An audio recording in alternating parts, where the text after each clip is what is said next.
Hello, Reds from across the world. Thank you so much for joining us here on this momentous occasion. By momentous occasion, I mean it's a Wednesday night and the boys are here. And what is even better is the fact that we're playing tomorrow, which could be better because we could be playing tonight, but the fact that every team around us is beginning to be shit. Okay, we are going to be discussing. We didn't put this in across your social medias that we will be discussing Pogba, but we cannot go into this podcast and not mention the fact that City or shit. I couldn't even swear properly that time. And the fact Frank Lampard seemingly isn't the greatest manager in the world. Like, who knew this? Who possibly knew this? I am joined from across the pond and down below me by the wonderful Sean. To the corner of me, this corner of me, Buddy Holly's great-grandson, I believe he is, wonderful James. And just, he always wears the nicest tops. An amazing Mark. Guys, we're going to be discussing Pogba, as I said. And guys, please, if you're watching live, join us in the comments. Get your thoughts in. First of all, we're going to be waxing lyrical over matches I don't think any of us actually watched, but we're going to have fun with them anyway. 2-1 Chelsea, they lost. Last game, you'll love to see it. And West Brom, I don't even know where they are, but they're down near 55th place in the league. Have got a 1-1 draw in Man City. What does this mean for us going into tomorrow? We'll go to whoever wants to take it first. I'll go. Not all at once. Yeah, I mean, it's two kind of shock results. I think if you'd put money on City getting something and starting to pick up pace, you would have expected that tonight. But by all accounts, they were poor again. I didn't see the game myself. It's even more sweet that it was an own goal. Also, a few mates of mine have got Diaz in the team, so I was taking the mick out of them too for the own goal. I thought I'd play it a bit slyly than that. So it was, and obviously Chelsea losing as well. I mean, to be honest with you, Wolves aren't any mugs, and it was about time they kind of stepped up and started getting some points for themselves. So that's not so much of a shock result. But as I was saying to Joe just before the show, it is a crazy season, really. It is crazy. There's no two ways about it. You just really don't know what's going to happen. It's all very up in the air, all very close. And really, we've got a lot of impetus to try and get 3 points tomorrow. It will, lo and behold, against United, they'll turn up and play Barcelona. Probably drop points somehow, but hopefully it means that in 2 nights' time, United will get some much needed points. But we're really in a great position, and we never thought we'd say that a few weeks ago, I don't think. Yeah. To narrow down before we go to you, James, on what Mark said, I'm going to put that down to we're definitely winning the league. I think that's to sum up what Mark said there. I think it's guaranteed league victory. We're going to win it in Sheffield on a Thursday night. 21-1. Joe, how good was Brown Knight? Thank you so much for joining. I don't know how good he was, but I don't care because Darragh O'Shea's the future for Irish football, and in that terms, also English football. But you can't have him because he's officially ours. James, we're going into a big game on Thursday. This is really shaking. The weekend is shaking it up, including this too. Is this a game we're definitely going to slip up? Is it? All the signs would say so, wouldn't they? Sheffield United haven't won a game all season. And we're very much a team that other teams like to break the records against. So, if we ever get a chance to do well in the league and move ourselves up, we always seem to fail. We saw that last year a lot as well. Seem to slip up when everyone else does. So I'm not getting too confident ahead of the game. While I am still very confident we'll beat Sheffield United because they are a mid-table championship team plying their way in the Premier League at the minute. But yeah, just back on the City game, because I watched the second half. Well, I watched sort of from West Brom's goal and onwards. It doesn't feel like the same City team that we know. It doesn't feel like a Pep team. There's no sort of movement off the ball. It's very much a cross the ball into the box and hope for the best, which you can get away with when you've got De Bruyne. But today, obviously, you didn't have the best of deliveries. They created 2 incredible chances in added time. Both of them, Gundogan and Sterling, both had headers from about 4 or 5 yards out each. Both headed them at Sam Johnston, which made him look incredible. Made him look like he'd made point-blank saves, but really he just had to stay still to save them. So we'll still take credit for that as developing him through the academy. Yeah, but yeah, it definitely wasn't expected, and it's a very, very nice result. And I do genuinely, I'm praying that we make the most of this, because history would tell me to not be too confident about it. Yeah, absolutely. And also, it's certain that 1-0 win that we struggled to against West Brom is looking a little bit better right now. For you, Sean, you were very optimistic, and as James pointed out, a Sheffield United team full with Irish players is a Champions League level club. Playing, a bit worse. I read between the lines, James, of what you really meant. But Sean, your expectations, have they changed at all? You feel like I genuinely am feeling the pressure a bit more. Because are you still calm? Are you still feeling good? No, we're gonna slap them. We are going to absolutely bury them. And here's the thing: I really enjoy everything that James said, and I'm going to repeat some of it, but I'm going to say it more as a Yank, so it's going to be a little more rude. At the end of the day, City is trash. City is trash this year, and that Ginger Albrighton that they have named Kevin De Bruyne, the spam merchant that he is, he likes to just chuck in crosses. And James is dead on. Listen, we could say what we want about City in the past. I'm telling you, all year, as an American, we pretty much get inundated with every game. So I watch almost every game because, we're in the golden age of football in America. See, I'm getting to experience something that unfortunately guys like you didn't get to experience. It's the birth of a sport and a love affair of this sport that when I was a kid, people said was a girl's game, but now everyone loves it. So it's a beautiful thing to watch here in the States. And I'll tell you what, they just game after game after game. So I've watched a lot of City, and I'll tell you this. Kevin De Bruyne has looked in a lot of games. He's not even interested. There's something going on with that guy. And so for me, I'm not intimidated by City at all. That's why I was discouraged at that draw that we watched the other day, when I feel like they were there for the taking. And so ultimately, as far as I know, that Sheffield does have the wonder-working powerhouse of McGoldrick, but outside of that amazing flavor of the Irish, outside of him, I'm not worried about anything. I think we're going to win 3-1. Oh, 3-0. 3-0. Now, they're not even scoring. Yeah, that's fair enough. Anyone else have any last little statements you want to make before we go talk about some French guy that is a Martial? I wanted to say the sort of meltdown on Twitter that I've seen is quite worrying, I think, from United fans, because there's so much sort of jubilation that this is the end of City and Chelsea. But I think it's worth remembering that Chelsea are only 13 games into their season, City are only 12. So I think it's a crazy, crazy season this season. And I think both teams will find a bit of consistency eventually. I think you're seeing with Chelsea now, that sort of the effect of bringing in so many players into your team all at once has been a bit delayed. And now we're starting to see it. They're looking a bit disjointed and just a bit fragmented. And I think Frank Lampard is struggling with the egos in that dressing room at the minute. But City, they've got the players, they've got the manager, and I do believe they'll be back. So as much as I am enjoying, banter in both clubs, I think we do just need to be a bit careful about underestimating them, because it's the same with Arsenal. I genuinely believe they'll be back soon. So make the most of it now, but I think don't go overboard, because it could come back to bite us. James, I hear you loud and clear. Make fun of them until our fingers bleed. Mark, any closing statements before we move on? I just, to be honest with you, I mean, United fans singing about Chelsea and City perhaps falling behind. I mean, have they not remembered the last 7 years? You know what I mean? We don't know what we're getting with us, really, do we? So I think it's jumping the gun a little bit. One thing I will say is our form against the lower clubs at the moment and this season is actually pretty good.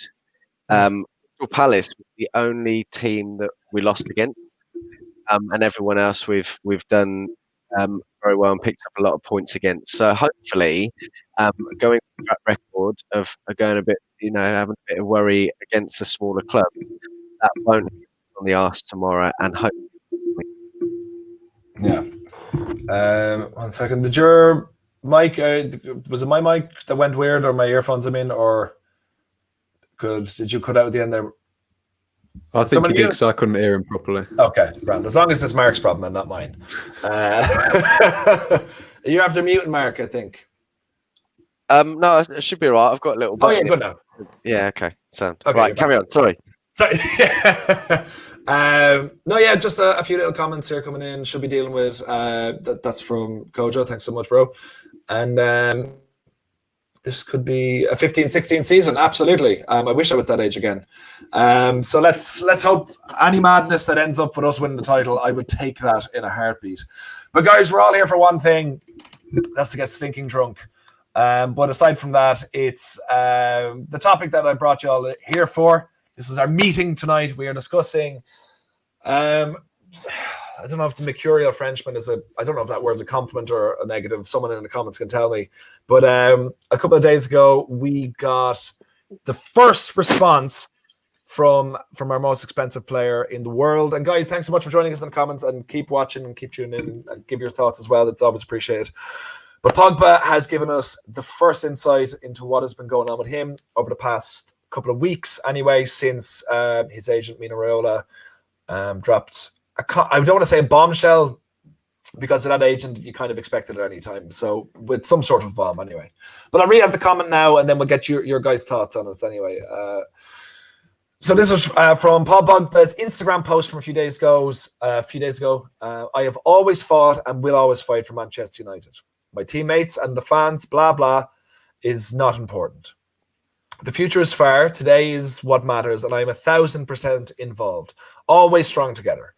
All has been clear between the club and myself, and that will never change. When you don't know what's going on inside, don't talk. Hashtag speak the truth or remain silent. Hashtag United. Hashtag talk to the hand. And the first comment is a Manchester United love heart. So the first question out there to you guys is, how many followers do you think Paul Pogba has on Instagram? If you want to take a wild guess. I have absolutely no idea. Several million. That is not an answer I'm going to accept. James, do you want to take a wild guess? How many? 17 million. Okay. Sean, do you want to put a guess how many Instagram followers he's got? Yeah. I was going 15 million. 15. He's got 42 million. 42.5 million, I reckon. I saw you Google. I saw your Googling eyes. But Sean, since Mark had the last statement there, we'll go to you first. What are your thoughts on what Pogba just said there, basically? Well, our only insight into what's going on into his brain. Well, for me, I think that it's important for me to have this discussion now and not right before the Leipzig game. Because I think everyone was a little upset right before the Leipzig game, especially because of the statement by Mino Raiola. And I think the thing is, we know that Paul has the ability to get a message out when he wants to. If you remember when there were some horrible tragedies that went on in France, and immediately it was insinuated that because of the political nature of what happened, that Paul Pogba would be dropping out of the French team, he immediately put a statement out concerning that. So we know that when his name is thrown out there in a major way, he has the ability to respond when he wants. And I think that it was really disappointing for some that he didn't speak right away. For me, I have a little different take on Paul Pogba. I will admit that he is my favorite player, okay? So I am biased. However, he's also a player that I feel like should have been sold. And I'm sure that over the next few moments as we continue this discussion, I'll be able to elaborate why I think that. I believe Paul Pogba and Bruno Fernandes absolutely can play with each other. I find it hilarious that a large portion of our fan base is either Bruno or Pogba FC, and for some reason, people like me that actually like both of them are some kind of mutant because we're being forced to pick a side as to who we like more. However, no one wants to see the statements that came out from Mino, and we wanted Paul to talk sooner. But he has spoke. And so for everyone that was crying, say something, say something, say something, now that he has, some of the same people are saying, oh, he waited too late. And I'm like, man, it's just the nature of our fan base. I'm glad that he said what he said. I've always felt, I've never doubted the fact. I believe Paul Pogba loves Manchester United. I just feel like personally that Is there more things Paul could do and should have done and could be doing? Yes. But I believe the club has let Paul down in some ways that they've let us down. And back to Mino, we cannot cry about the fact that he constantly says bad things about our club, how it's ran, no direction, no plan, all this kind of stuff, when we all say the same thing. We know that the biggest problems at our club are at the top. So the fact that Mino says what we say, how is it that if it's someone else that's saying it, now we're offended? Mino's not saying anything we don't already know. And this is what makes me scratch my head at United fans. And I think that Pogba has been better than we give him credit for. But the problem with Pogba, too, is he's been hurt a lot. So, we'll get into discussion. Ultimately, I'm glad he said something. And hopefully tonight, we can have a good, fair, and balanced, we like him, we don't like him type of debate. Yeah, that's absolutely fair. And let's see what happens. We're always very civil here. Sean, by any chance, have you got another pair of earphones? It's just that your mic is crackling a good bit when you're speaking. But what I'm going to do is wait until you guys start and then try to switch. Damn. And we'll see if we notice. Okay, I'll try edit this out in the live chat. In the live feed, I mean. Mark, we will go to you now. What are your thoughts on those comments that Sean made, but also on what I just read out as well? I mean, he certainly shot himself in the foot, I think. Unfortunately, things are in the limelight these days. And everything gets sort of heard, misconstrued. But ultimately, he said a number of things which are going to be very frustrating for Man United fans. He is one of our best players. And it would be an awful thing for him to go. But I think that's obviously looking in, we're not strangers to this. This has been going on for a couple of years now. And I feel that it will ultimately mean that he will leave. His response, I have read in a couple of areas that his response was towards build as opposed to Mino himself. And I don't know why someone at Manchester United has not really taken more action, really. I don't know. It's very difficult to drop a player like Paul. And I know that if Ferguson were there, like when Ronaldo and Rooney caused issues, they were very much sort of sidelined.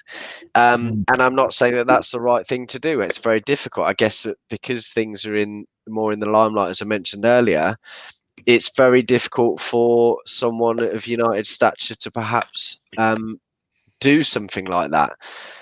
So, I mean, time will only tell, really. I think that, ultimately he's probably not overly happy. He's probably just as frustrated as we are as fans. I do believe, and I agree with what Sean said, that I think he very much does love the club.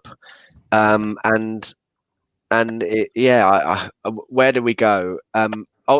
United need to try and accrue some money. I think he's going to go. I think that's inevitable.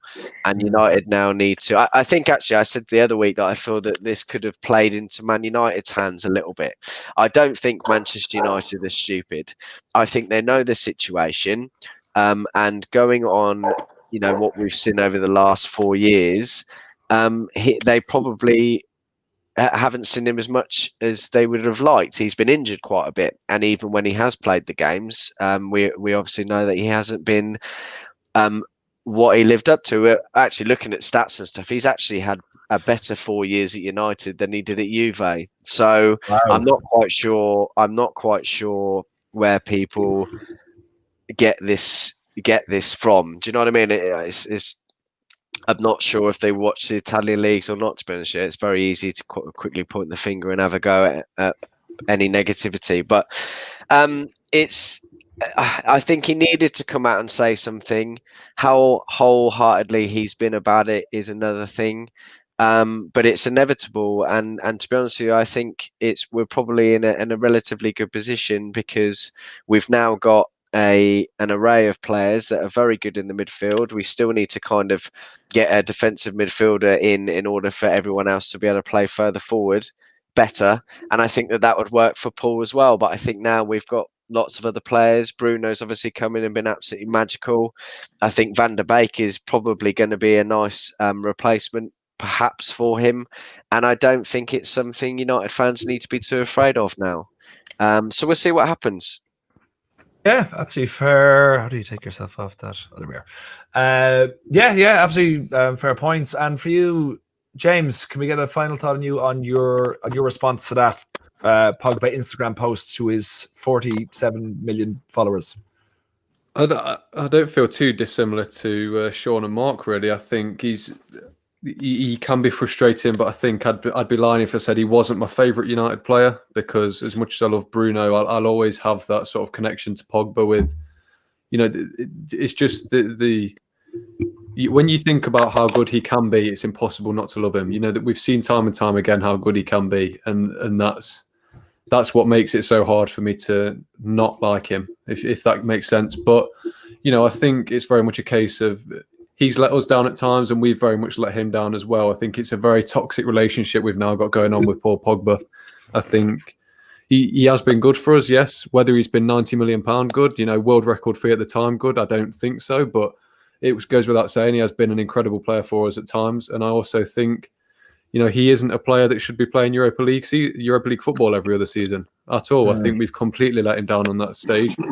The recruitment around him has completely let him down. I think Bruno Fernandes is probably one of the only bits of truly shrewd business we've done since Pogba arrived. Maybe Zlatan as well, but there's no one really notably that stands out that's had that other sort of effect. And those, for a team like Manchester United, Bruno Fernandes and Ibrahimovic should be routine signings.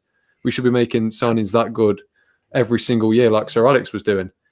And so I think on that front we've let him down, but I think I've never looked at it that way until Sean brought it up. But the comments made by Raiola, I think, horrendous timing, yes, because right before the Leipzig game, the biggest game of our season, but that wasn't his fault either. I think they were released a week after he said them. But I think I'm learning more and more with my degree that in the media now, you can't say anything really bad about anyone without getting told off. And I think he's very much like the fans. He will say what he sees without repercussions. And I think it is quite refreshing in a way. As frustrating as it is, you don't want to hear bad things about your team, but he's only saying what we say on these podcasts and on these videos, isn't he?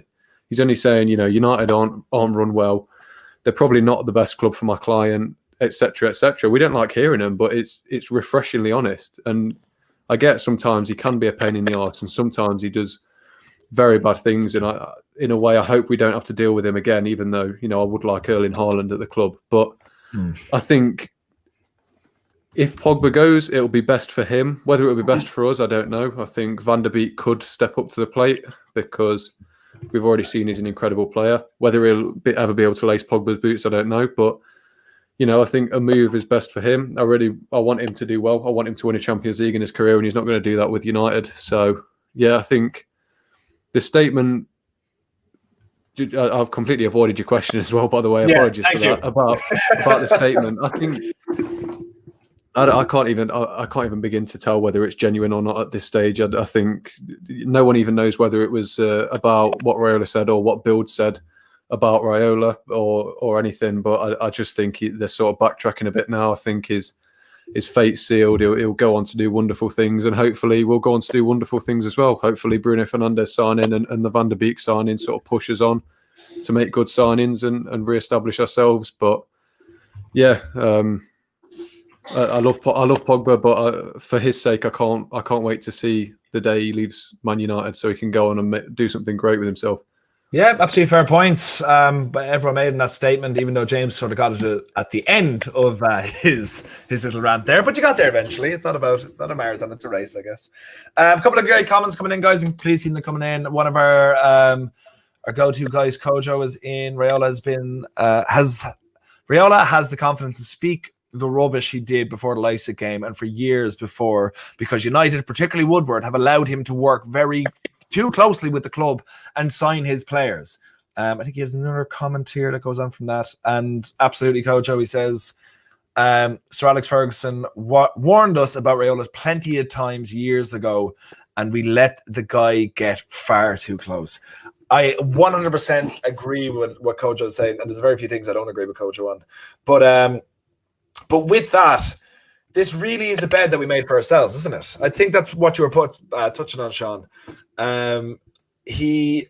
We like for example with De Ligt last season is someone who Raiola represents as well, and the reason he's at Juventus and not Real Madrid or Barcelona is because Real Madrid and Barcelona refuse to do business with Raiola anymore. And it makes you wonder, like, okay, first of all, why do you think we're in this situation that we went back to him? Is it just because it's Zlatan, because we got Mkhitaryan as well? I think Pogba is the only other player, or Jesse Lingard as well for a time. But why, Sean, do we put ourselves into this situation, do you think? Here's my conspiracy theory on this. For me, I echo what everyone's been saying. I love what James just said as well. And so I'm going to break it down a little bit, piggyback off what he said to say this. One of the reasons why we're in bed with Mino Raiola, so to speak, is because Ed Woodward was looking for a power grab to push Ferguson and Fergie's influence in the club out. So here's the thing. What I believe, Jose did not want Paul Pogba. He pretty much said it. It was kind of, we all know that Pogba was an Ed signing. He said he'd been working on it for years. So why would he be working on bringing a player back to the club that Sir Alex just let go? I believe Ed wanted his superstar to bring in to kind of show everyone, I'm smarter than Sir Alex. This is my team now. This is my situation now. So he brings in a player who I believe wanted to come back, because you forget, and when I say he loves United, what I meant was he cut his teeth at United.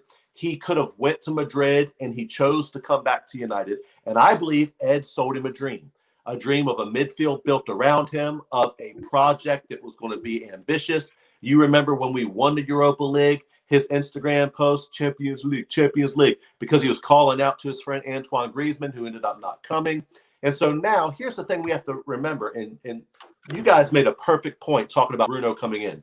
In my opinion, Bruno is the first, it's even arguable, but I think he's world-class. Let's just say for our show, he's world-class player that we brought in to play with Paul since he's been here. We've expected Paul from a deep position and a defensive position under both managers, because he only got a free-flowing run of, in the team where he could do what he wanted during Ollie's interim time. Ollie changed immediately once he got the job. He changed up and became more defensive. That's not debatable. We went from 4-3-3 to 4-2-3-1 with 2 6s, 2 pivots. Paul has never been used even the way that Bruno is used now. We forget that Paul Pogba was in a midfield with Marouane Fellaini, Matic. Let's give him the world-class players he had around him who wasn't world-class. Ander Herrera, Andreas Pereira ahead of him. No disrespect. I love Jesse dancing at the Emirates, the dance floor. I get it. Jesse Lingard. These are the players that's been around Paul Pogba. And yet we're frustrated because we say he's never done it in a United shirt. Look what we had a Lamborghini that we've been setting up with some Volkswagen bugs. No disrespect. Love Volkswagen, and they'll get you where you need to go. But at the end of the day, I would question Paul Pogba as a man and an athlete if he did not want a new challenge. I believe when he said that, I believe his heart would love to do everything he thinks he can do at United. But he's seen behind the scenes. He's heard Ed's lies. He's seen how the club is run, how they treat managers. They didn't back Ollie this summer. That's one of the reasons why I wanted Ollie to go. Because if they're not going to back him, why should we have him? Because obviously Ollie don't have the power to really do what he wants to do. And so the fact is, and this is exactly right, Ed wanted Pogba and player power even over a manager, but then he doesn't bring in players. And so with no world-class players and all these things, I believe Pogba's probably been frustrated. And so now Mino pipes up again, terrible timing, but he's trying to get his player a move. And the truth is, we should have sold Paul two years ago when he first started talking about maybe it's time to move on. That's when he should have went. But we forced him to stay. And now we've made our bed. Now we're lying in it. Yep, it's not the first transfer or contract that Woodward has bundled at all. But like for you, Mark, I'm going to go with you, Mark, on this one. Why is it that no matter what club seemingly that Pogba is at, whether it's or even for his country, that he doesn't seem to be put into his preferred position, which is the left side of the midfield. It seems to always, he's never, seemingly since he's joined United, bar those two spells, last season and when Solskjaer first took over, that he was allowed to play his free role. Like, and then why for his country as well? If he's such a wonderful talent, why isn't he given the role that he actually is supposed to be?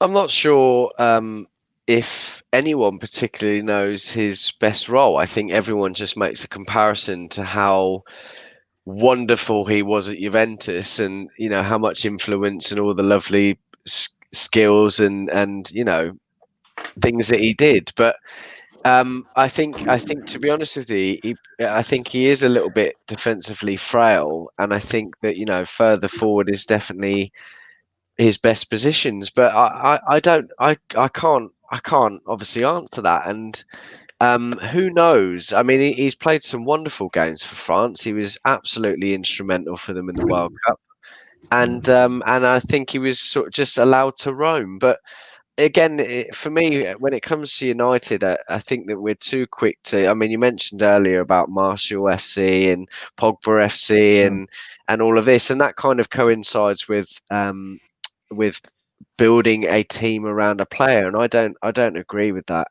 I think that you know a player will have a desired position and one or two others, and then you try to fit him in as and when you can. I just think that ultimately he probably hasn't given us enough good performances for us to go, okay, well this is where you need to be playing. Do you know what I mean? I mean we've seen many times when he has played in his desired further forward on the left position that he still hasn't had great games.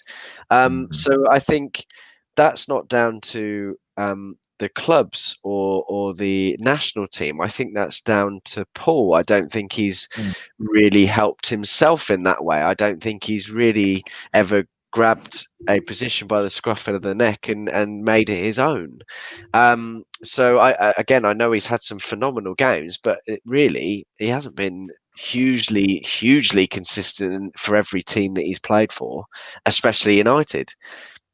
So who knows? I don't know whether perhaps I was talking about it with someone else the other day. Is he just perhaps not suited to the Premier League?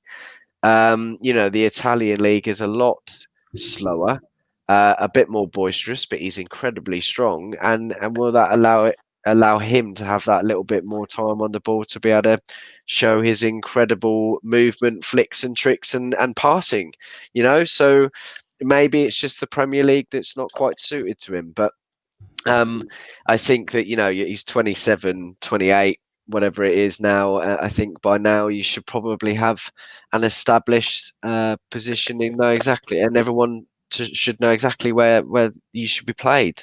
But I think everyone has that same problem. Now, the common denominator for me is if two teams, at the very least, France and United, are struggling to find your best position, the common denominator is Paul.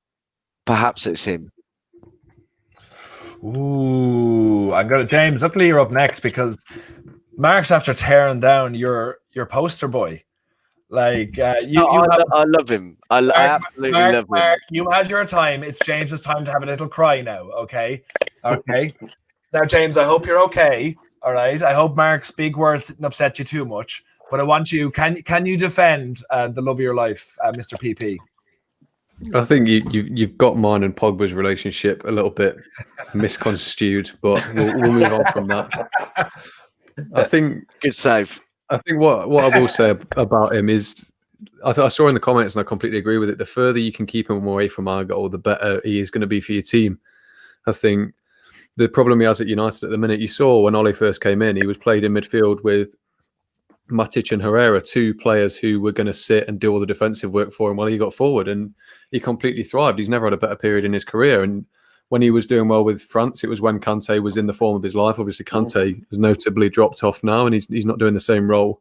So I think the problem he has is he's playing at the minute with players like Fred and Matic, who on their own can't play a defensive midfielder role. They need to be as part of a two to efficiently carry that out. You've seen Matic is way too slow to be a solitary defensive midfielder, so Pogba needs to help him out, and that's where he gets limited. The same with Fred. I think he's got that speed and you know that get up and go attitude, but there's just something not quite there defensively about him that means he can't play there on his own. He has to be alongside Pogba or Matic or McTominay. So I think when Pogba plays, if Pogba played in front of, say, a Thomas Partey, then you know I think he'd be a different player. Obviously, I'm not qualified to say that he would be a different player because you know I've got no idea. But in my mind, he would be. I think. You know, that's why we saw the best out of him with Matic and Herrera, two players that just don't want to attack at all. They were happy to sit back and do the dirty work. But like, if you want to fit Pogba and Bruno in this team now, you have to have someone who is able to cover sort of two defensive midfielder roles by themselves, like a Kante or, you know, like a Vidal at Juventus when Pogba was there, or like a Partey now. So I think that'd be my sort of defence. But I'm fully with Mark in that. You know, he hasn't been good enough at United, and I think we have made too many excuses for him at times for how much he's cost. He should be more versatile than he is, you know. But yeah, that's what I'd say on the matter. Yeah, that's fair enough. You kiss Paul Pogba every night before you go to bed. That's what I got from that thing there. Yeah, I had to take my poster down of him. Broke your little heart. We'll go from a couple of comments here. The first one here is for you, Mark Brown Knight. Mark's screensaver is going to give someone a seizure. I quickly changed it during that. I did see that comment. I didn't want to upset anybody, so it was very kind of you. That's this. I can't pronounce the first name. I'm very sorry. Fergie's influence is ambassador role. His influence ended with can someone say that word? Parashiali. Can someone? I'm not quite sure what it's supposed to say, if I'm honest with you. But parochially, but that's what I thought as well. But then I read it and I was like, "That's probably meant to." Parochially chose Moyes, which I think that has been kind of blown out. I know we're not going on to that too much. That might be blown out a little bit out of proportion. His influence in getting Moyes. It wasn't his final say. It was his choice, but he didn't have the final say in it. Not to protect Fergie, but to protect Fergie. Let me see what else we got here. Agree with? Oh wait, no, a comment just came in there. So is there someone that agree with Mark? Another. Oh, I want to agree with Mark. Jacob, thanks for joining. Jacob, agree with Mark. I think Pogba doesn't suit the Premier League. He was a world record signing with a team which was third or seventh, and he wasn't necessary. Do you think he wasn't necessary? I'm not going to go to anyone single there, but can anyone? Is that like can anyone put a definitive statement on that, whether he wasn't necessary for us at the time? I'm not sure that he wasn't necessary. I think, you know, as a club the size of United, we should always be signing the best. And Paul Pogba at the time was regarded as one of the best. So I don't think it was unnecessary. I think you've always got to have a starting point. I'm not. I just think personally that perhaps he's not quite suited to the Premier League. Just on the back of what James said earlier, I mentioned this the other night and I totally forgot about this, and you're absolutely right, James. If we are to I've seen a couple of comments as well, if we are to get the right defensive midfielder, essentially Matic but 5 years younger, I think that would solidify our midfield and improve everybody, not just Paul Pogba. But unfortunately, I don't think we will ever get that opportunity if he is going to be going next summer, or perhaps sooner, or perhaps just after, depending on when we get a defensive midfielder that is finally the defensive midfielder that we need. It might be all too late by that point. But I think that, I was saying this the other night, I feel that Fred isn't quite good enough as a defensive midfielder. I think he is more of a box-to-box and likes to roam forward and can progress the ball. Matic really is our only best, our only good defensive midfielder, and unfortunately he can't play 2 a week. And I feel that if you get that perfect man, you can better your midfield exponentially, and I mean everybody in front. And unfortunately, if we get someone in, then it's not going to show the true ability of Paul at Man United. Well, Kojo disagrees. Pogba suits the Premier League just fine. Oh, perfectly fine. And again, I always agree with Kojo, so I have to agree with him on that. So what James said, can I just add? I mean, go for it, Sean. I'm not even an executive, and I'm trying to make an executive decision to always go before James now because he says exactly what I was thinking, and so I have to go after him. What I was thinking is that, in France, he does play in a 2, but he has a different role in the team because of Conte, especially when he had Prom Conte, who was doing the job of 2 or 3 guys running around. And so it was embarrassing this summer, once again, that our board did not get a guy like Thomas Partey, who we watched single-handedly run through our midfield when those clowns beat us earlier this season, which I don't want to get into. But at the end of the day, I believe if we had a Thomas Partey or a Wilfred Ndidi or someone who was a real destroyer, right, who could protect the back, I believe that I personally think that Pogba could play in the Prem when he doesn't have all those defensive responsibilities. But I will say this, if you go back and look at the West Ham game where he was carrying Mr. McPassion all over the pitch, he actually had much better defensive numbers than Mr. McPassion did, which, by the way, guys, I'm sorry, I cannot use his name because on other streams they got me listed that every time I say his name I have to give to charity. So I've come up with a new name for McPassion. But I'll say that the guy with the greatest knee slides in the game. But let me say this. At the end of the day, I feel like if we had the proper midfield balance and we had that strong anchor, right, that Partey and Ndidi, then we would get a free role. Pogba can never have a completely free role because you can't have 2 guys with a completely free role. But I mean, why is it that we can't have a KDB David Silva? Why is it that our team can't have a Paul Pogba and Bruno? We saw them play well together at times last year. And I would say for me, again, I could be missing some performances, but the best midfield performance I can remember seeing in a while happened to be our loss against Sevilla, where Pogba, Bruno, and Fred were immense that whole game. And back to the comment earlier that someone made about us not needing Paul, I don't know where they were, but we argued and fought for years that Fergie was getting it done with a weak midfield and we needed midfielders. And so the fact that we signed one, it didn't go the way we would all like it to go. But, to say we didn't need midfielders, I mean, when we thrashed Arsenal, was it 8-2? I mean, look at the lineup that Fergie had out that day. I mean, I think Chris Smalling was playing right back, for crying out loud, or left. Yeah, it was. So I mean, the fact is, guys, I think that, hindsight's always 20/20. We all wish we got more out of Paul. But I agree with, I heard it said earlier, 100%. I think it's just so toxic as well that whether you love the guy or don't love him, I think it's best that eventually, maybe here at the end of the season, that we part ways. Yeah, I think that seems to be the way it's going, whether we want it or not. She got a comment in for Fred, Sean. It's because their centre-backs aren't good enough. We don't have a Fernandinho. We don't want him. He's an expert in not getting sent off for doing sent-off tackles. City. We've got Marcus Rojo for that. But we really don't want him. I don't know. Again, I don't know how he was never sent off in his career. Probably just didn't play enough games. What's this, Brendan? Man United have suffered midfield since Joaquin left. Carrick was the only one able to stop the rapid decline. Yeah, I agree with that. I think actually our best midfield since Roy Keane left is probably what we've got now. I think under Ferguson in the later years, his midfield was always crying out for lots of players. We were always linked with Schneider and Guyton and players like that because it was very flawed.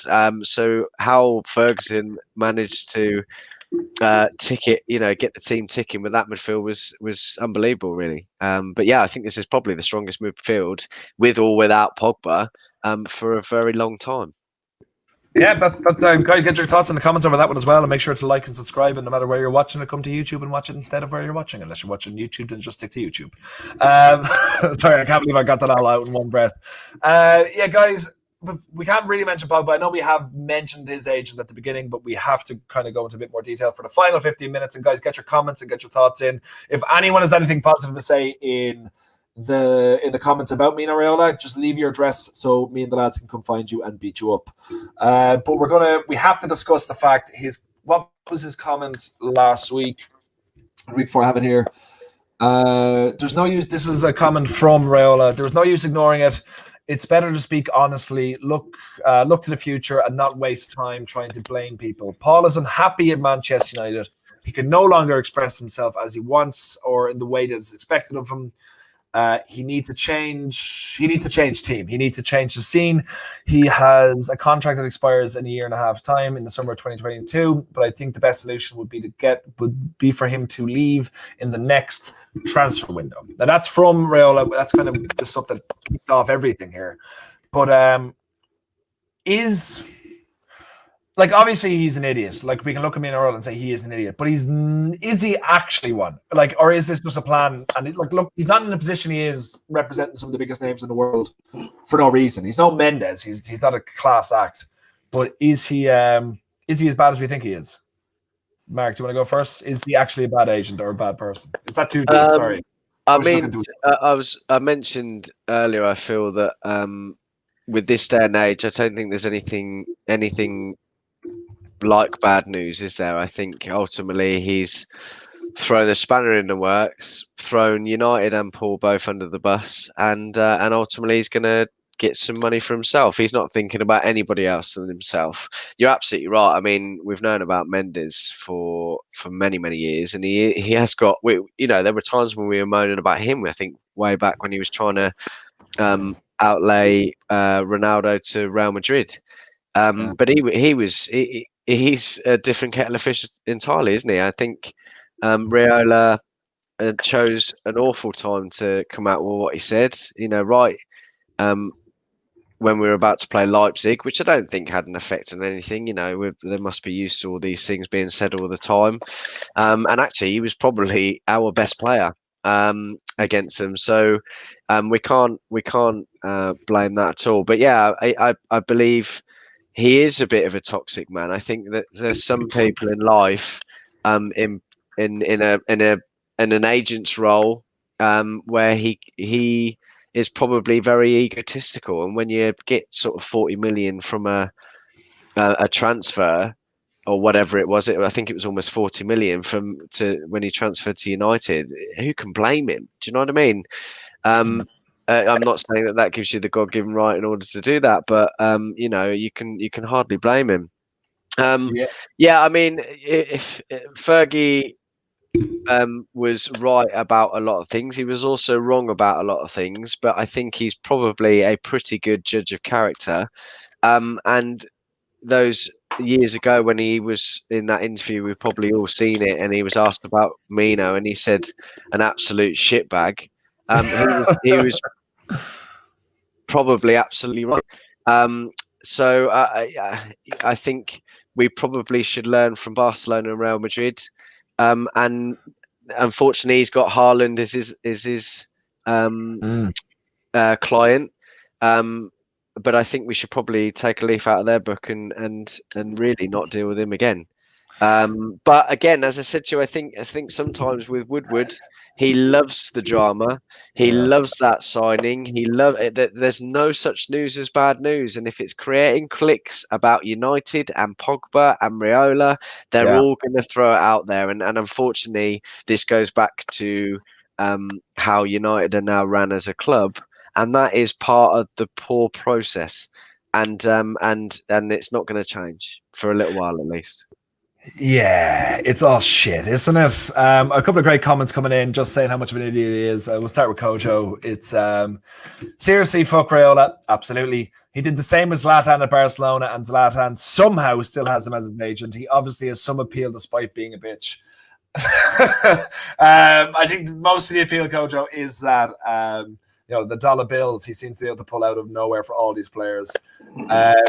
Where is Brown Knight? Had a comment here. Sorry, guys, we'll get to you in a second. An idiot. That's how he wrote it. That's how I'm reading it. The man is a genius. With one statement, he got 90% of our dumb fan base asking for us to get rid of Pogba, even if it means making a significant loss. Game, set, and match, Raiola. Like, that is entirely what he's going for. And I meant he's an idiot. That's kind of what I meant. He doesn't care about making a fool out of himself if it means that in the end he's going to make a lot more money. James, what's your thoughts on the situation because I know Sean's going to agree with you, so I'll go with you first. Well, I'm just trying to. It's a bit of a slow signal. I'm trying to receive the brainwaves from Sean before I actually make my answer. But you know, he's an absolute gimp, isn't he? I don't think that sort of for debate. But there's a reason why he's just won the world's best agent, because he is the world's best agent.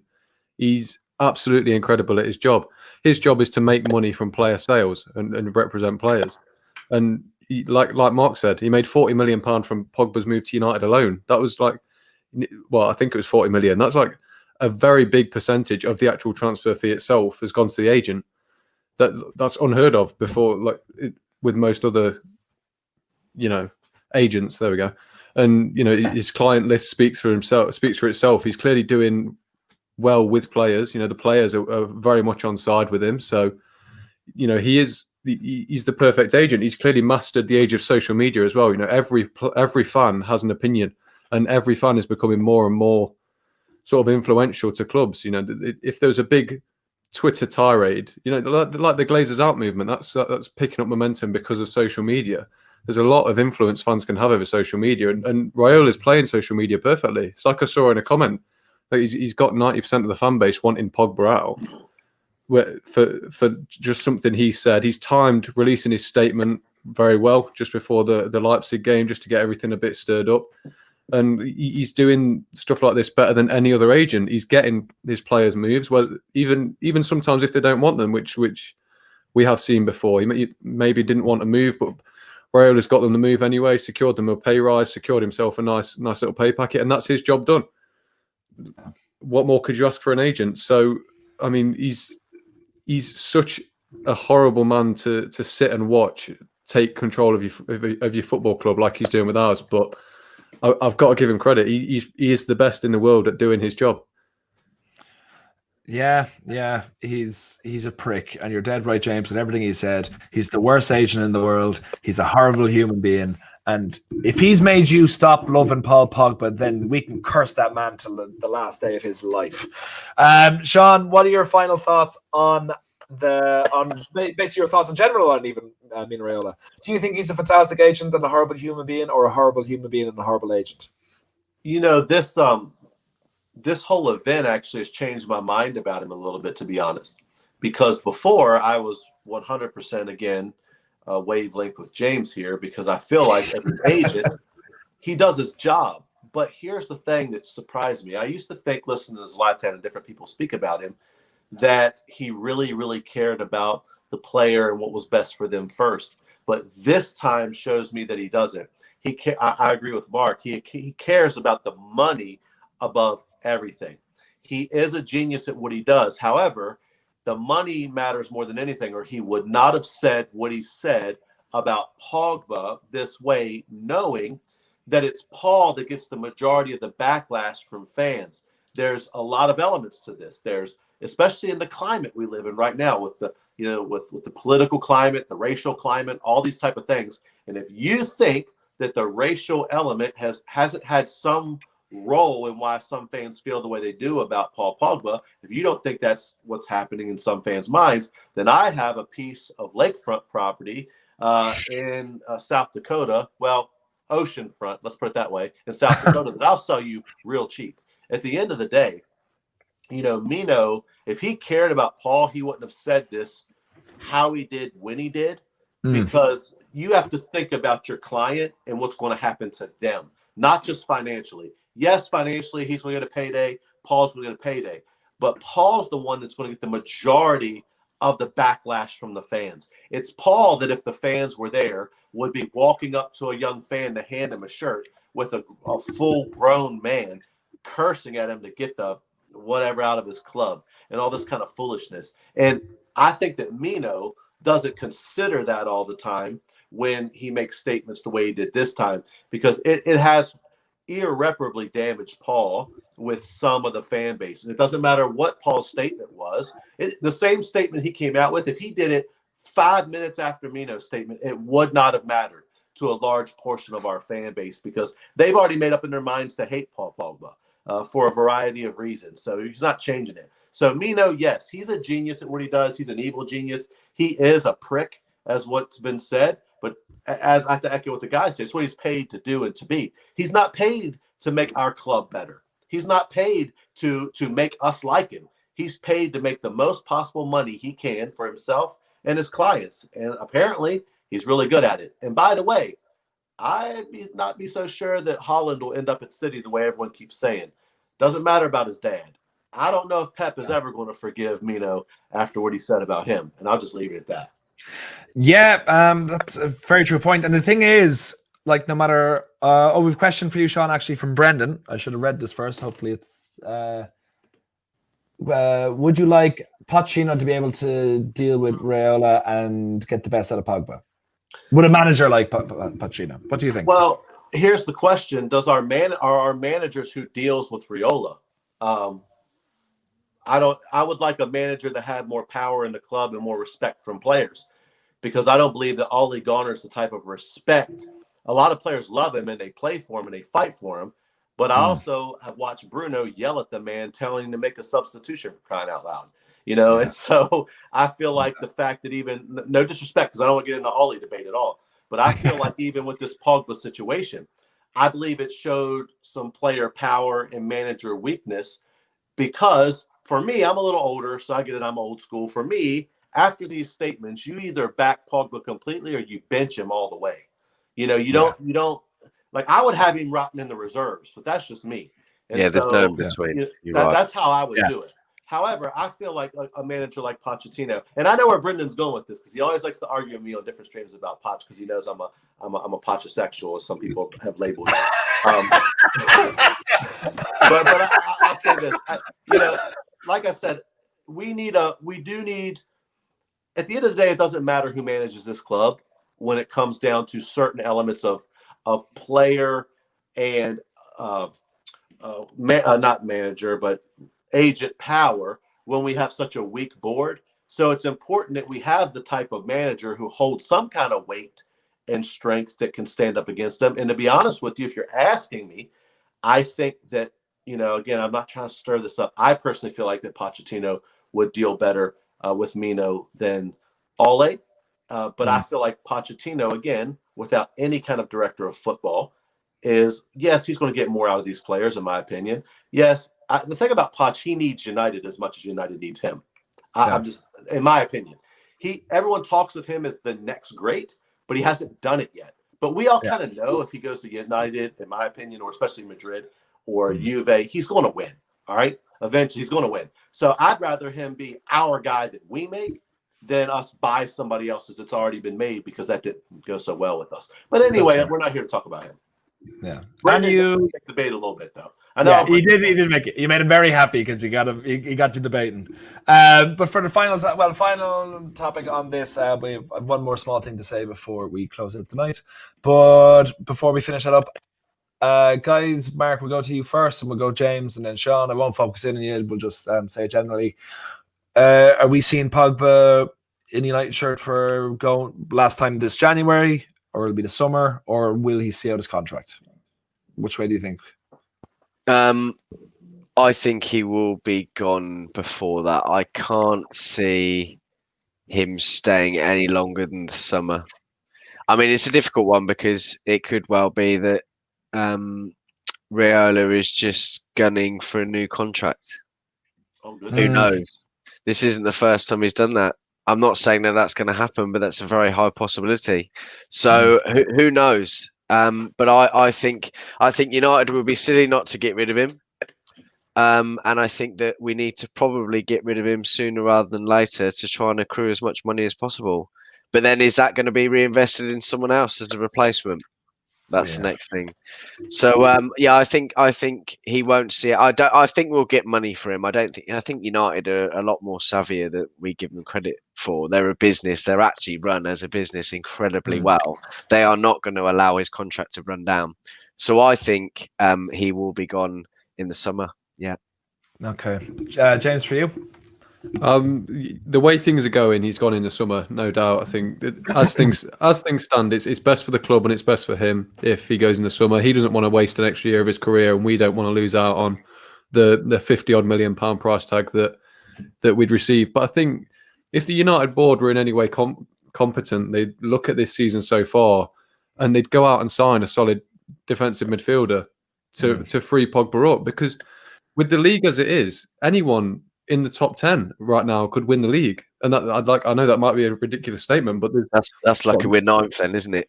Yeah, there's 7 points. At the start of this game week, there was 7 points between 1st and 10th. That's how close things are this season. It really is anyone's for the taking. We sign a solid centre midfielder. Pogba has that 6 month, the same 6 months he had when Ole first came in. You combine that with the attacking force we now have, we could mount a title challenge, and Pogba's United career changes, but that won't happen because we've got Ed Woodward in charge and we've got the Glazers in charge, and that's what frustrates me. So, sorry to go on a little bit of a rant, but he's 100% gone in the summer. Yeah, there's no way they'll let him leave in January. Yeah, fair enough. Sean, for yourself? Yeah, I think I agree. I think that he'll be gone in January, not January, at the end of the season. I think that ultimately what Mark said is a possibility. I mean, if we gave Phil Jones a contract, nothing would shock me right now. But I'm going to say this. I'm going to go ahead and put this out here like Nostradamus-esque, since we're going to win the league this year. James just said it. And so that's what I took from what James just said. We're going to win the league. So we're going to sign someone. We're going to win the league. Ole is going to do the double. I'm going to have to get on, I'm going to get on someone's stream pretty much almost, shirtless, singing Ole's at the wheel. Then the club is going to do a Di Matteo. They're going to wish him well. We're going to bring in Poch, and it's all going to be lovely. Pogba's going to sell for $80 million because he put himself in the shop window, and it's going to be lovely. That's what I'm. Listen, the club owes me this after allowing Liverpool to win the league. Those Scousers won the league. They owe me this. The universe owes me this. Yes, everyone owes you this. Not the other millions of fans across the world, just you. And for me, I think Pogba will be gone. Maybe summer. I'd say it looked like January, but I'd say the summer. But I just don't want them sold back to Juventus because I don't want them, getting our player for free, selling him back to us for 90 million, and then buying him back for maybe 70 million or something cheaper than that. So let's not hope that's the way it goes. I'd rather sell to someone else for dirt cheap than back to Juve. But before we actually finish up, we're just going to touch on this for a minute because it does feel a bit unfair not to mention it. Because Brad and I posted it in. Can we take a moment to talk about the late Gerard Houllier? I know we're a Man United fan channel, and absolutely we talk about everything today, but I think stuff like this goes past football. Houllier was like the first Liverpool manager I could remember. 2099 he took over when I was really getting into football, and I absolutely hated him. I hated the way he got Liverpool playing, and of course he won them loads of trophies, which gave me a slight little touch on what was going to come last season. When I had Liverpool fans telling me that Liverpool were the best team in the world, it took them 17 years to realize that wasn't the case. But I don't know if you guys have any comments you want to make. I just wanted to touch on it because it felt weird because he was a very respected and very much loved manager in the Premier League era. So it seemed weird not to mention it at all. Yeah, I'll quickly go. I think I can remember Roy Evans, who was just before Gerard Houllier. But you've probably seen this posted on Twitter a lot. But I think rivalries aside, he was a very good manager, and it really made, I guess, the Premier League around that time quite enjoyable to watch. There was always a lot of war of words between him and Ferguson. There's been a lot of awful passings recently, and it's really sad to see. And you don't wish that upon anybody, and it is a sad, sad time. So, unfortunately, this is just going to continue to happen. But it's a sad, sad day, really. And he was a great manager for Liverpool. So, absolutely, James. You were 6 years prior to being born when he managed Liverpool. So I don't know. I don't think you have ever seen him, or maybe even heard of him. Well, I've definitely heard of him. When was he in charge of Liverpool? Do you know sort of the exact years of his reign? 1999 to 2005. Oh, so I was only born during his first season, but I'm not well enough sort of qualified to give what I think on him because I obviously never saw him. But any manager that can get Michael Owen to win the Ballon d'Or deserves a hell of a lot of credit. Because after Liverpool, I don't think it's too harsh to say he was a bit of a fraud. But yeah, I think it's obviously a sad day. He's probably got the most elegant name the Premier League's ever seen in a manager as well, hasn't he? That is an incredible name. Puts us all to shame. But yeah, I mean, it's one of these things where rivalries completely go out the window, don't they? And where you just got to sit down and recognise greatness, haven't you? Yeah, absolutely. Sean, for yourself, any closing thoughts? Yeah, I started following United. I'm gonna age myself a little bit in '97, and so I learned very early on that there were a few teams that you absolutely hated. I learned early on that you hated, and this was a new word for me, so I'm not saying this to be offensive. Ben dippers, you hated them. And if you saw something in Lily White, you puked on it.